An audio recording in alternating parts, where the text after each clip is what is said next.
You are born an ordinary citizen in a country run by people you will never once meet. You vote, you pay your taxes, you obey laws you had no hand in writing. And slowly you come to realize that down here, at the very bottom, your voice barely makes a sound at all. You watch the powerful on your screen, the speeches, the handshakes, the private jets, and something deep in you begins to burn. It does not seem fair that a small handful of people decide the fate of millions. And you decide very quietly that one day you will be one of them. So you begin exactly where everyone begins, knocking on doors, shaking hands, and making promises. Nobody knows your name, and nobody really cares. But you quickly learn the first great secret of power. It is never simply given to you. It is taken, one handshake at a time. You discover that you have a gift. You can read a room instantly, tell people exactly what they want to hear, and make every single one of them feel truly seen. It is not quite lying, you tell yourself. It is leadership, and to your quiet delight, it works. You win a small local seat that almost no one else even wanted, and it feels like conquering the entire world. It is the tiniest possible scrap of real power, but you have finally tasted it now, and you already know deep down that you will never again be satisfied with just a scrap. Suddenly, for the first time in your life, people need things from you. Permits, favors, decisions, signatures. Others now wait anxiously on your single word, and you find, to your surprise, that you enjoy the feeling of it far, far more than you probably should. A wealthy man quietly offers to fund your entire future in exchange for one small favor right now. Nothing illegal, he assures you. Just a door left conveniently open. You tell yourself that everyone does it, so you take the deal, and you do not yet understand that you have just been bought. You get things done, and you do it loudly, making absolutely sure that everyone knows it was you. You cut the ribbons, you kiss the babies, you turn every tiny victory into a headline. You are quietly building something far more valuable than any single law. You are building a name. Not everyone loves you, of course. Rivals begin to circle you now, whispering, digging, waiting. You learn a hard lesson that will never leave you. The higher you climb, the more people quietly want to watch you fall, and you can never again fully trust a single smiling face. The local seat that once thrilled you now feels like a cage. You can see the next level up ahead of you so clearly, the capital, the national stage, real and serious power. So you gather up all your favors, your funders, and your endless ambition, and you make your move. You finally arrive in the great halls of national power, and the sheer scale of it nearly takes your breath away. Marble, cameras, and centuries of history all around you. Here you are a small fish once again, swimming in the very biggest pond there is, and you absolutely love it. You learn very quickly that in this city, absolutely nobody ever does anything for free. Every vote is a trade. Every friendship is a transaction. Every warm smile is hiding a very sharp knife. To survive in this place at all, you understand, you are going to have to learn to trade too. You slowly discover that you do not really work for the people who elected you at all. You work for the party, the donors, the vast machine that put you here. Step out of line even once, and the very same machine that carefully lifted you up will turn and crush you without a thought. You stand before the entire nation and you give a speech that genuinely moves millions of people. For one shining moment, you almost believe your own soaring words. The vast crowd roars your name back at you, and the sound of it is more intoxicating than anything you have ever felt. Your face is now on every screen in the country. Strangers stop you in the street just to touch your hand. The truly powerful finally begin returning your calls. You are no longer merely climbing toward power anymore. You are inside of it now, and you are hungrier for more than ever. You are finally invited into the rooms that sit behind the rooms, where the truly real decisions get made, far away from any camera.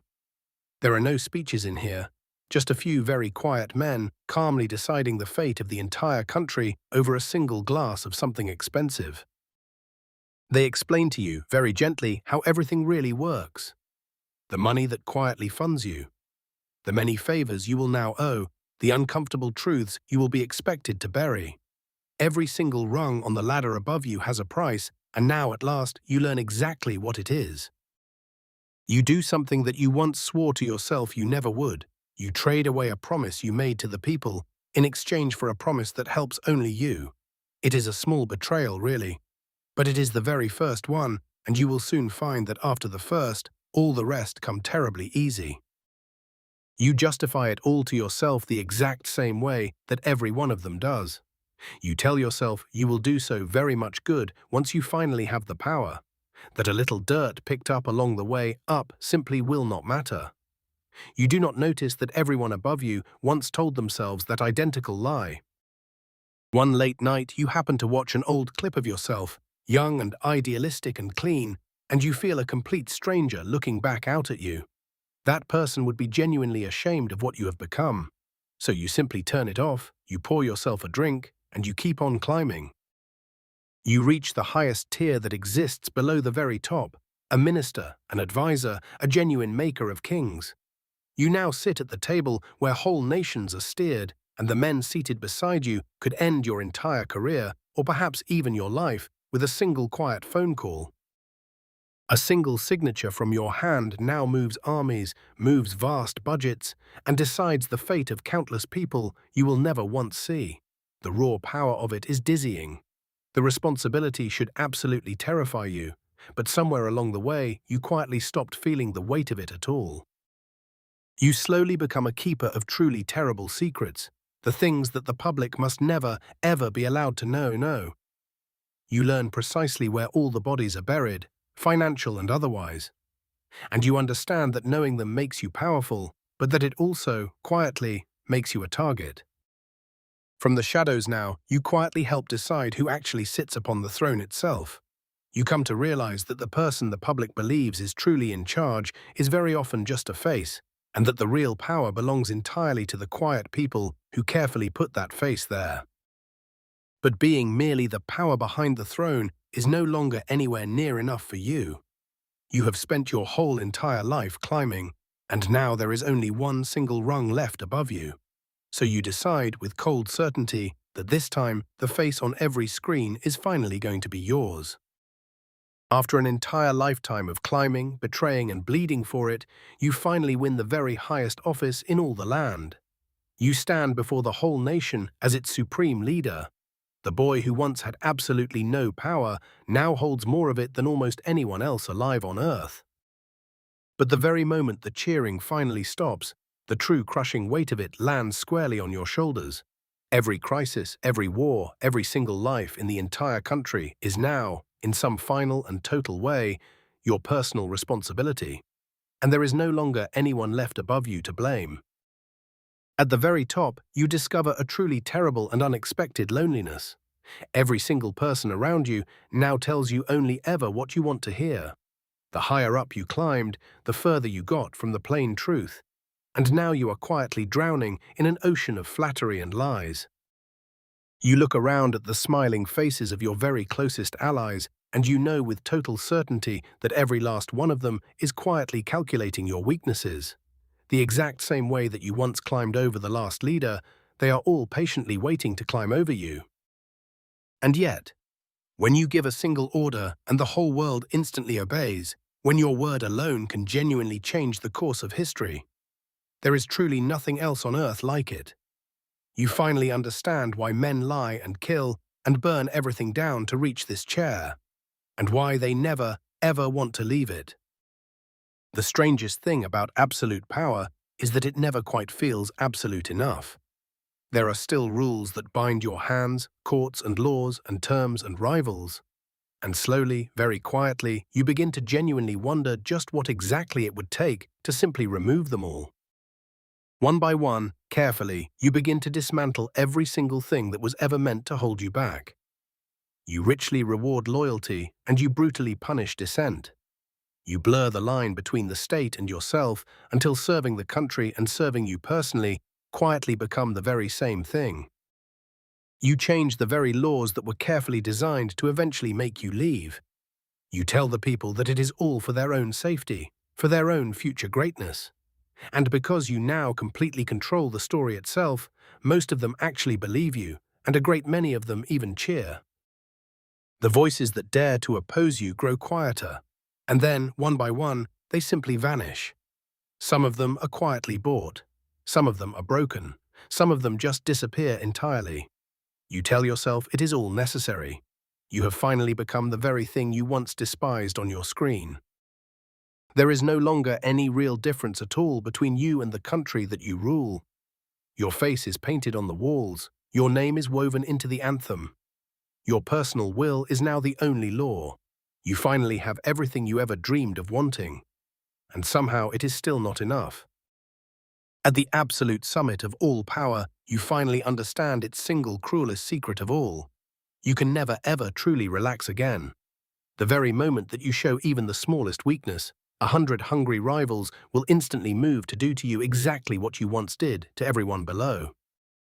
You start to see plots hiding in every single corner, a general's lingering glance, a minister's sudden silence, a crowd that cheers just a half-second too late. You now trust absolutely no one because you know exactly how this game is truly played. After all, you invented half of its moves yourself. You possess palaces and armies and truly endless wealth, and yet you are somehow far more trapped than the very poorest citizen alive. You cannot walk down a single street freely. You cannot even fully trust a meal. The immense power you built has quietly become a cage, and you locked yourself inside of it. Outside the palace walls, the mood of the country is quietly shifting. The very people who once chanted your name grow tired, and then hungry, and then finally angry. Power that rests entirely upon fear works perfectly, right up until the single moment that the fear itself finally breaks. You feel it now, the exact same thing that every ruler feels in the very end. The slow, cold, creeping certainty that the throne you once killed and betrayed to reach has quietly become the single most dangerous place in the entire country for you to sit. Because here is the one hard truth that they never put into any of the speeches. It always ends. No ruler in all of history ever reigns forever. The only question that has ever truly mattered is how it ends, and whether you get to choose it, or whether it is finally chosen for you. The very people that you trusted the least, and quite rightly so, finally make their long-awaited move against you. The entire inner circle that you so carefully built turns on you all at once, exactly as you always feared they would, and exactly as you yourself once did to another. And then, far faster than you could ever have believed possible, all of it is suddenly gone. The power, the palace, the great name, the towering myth. Everything that you spent your whole entire life clawing and bleeding towards slips completely through your fingers in a single terrible day. Stripped completely of the office, you are genuinely shocked to find that there is almost nothing left at all underneath it. No throne, no title, no roaring crowd, just a frightened, ordinary man, exactly the very same as the powerless citizen that you were at the very, very beginning. You sit there completely alone with the smoking wreckage of everything, and you finally ask yourself the one question that you never once allowed yourself to ask on the way up. All of it, every betrayal, every drop of blood, every single lost year. Was it ever, for even one single moment, truly worth it? And even now, as you fall, you can already clearly see them out there. Somewhere in the country, a complete nobody with fire burning in their eyes is knocking on their very first door, shaking their very first hand, telling themselves that they will be different. They never, ever are. The very chair that you bled so much for does not ever sit empty for long. Someone brand new is already climbing steadily toward it, fully ready to make every single mistake that you made, fully ready to tell every single lie that you told. The faces at the top always change. The game itself never does. So the very next time that you look up at the powerful and quietly think that you could surely do it so much better, that you personally would never once be corrupted, remember the ordinary citizen who thought that exact same thing, and ask yourself, honestly, just how far up that ladder you would really climb before it changed you too. Subscribe and tell me whose life we live next.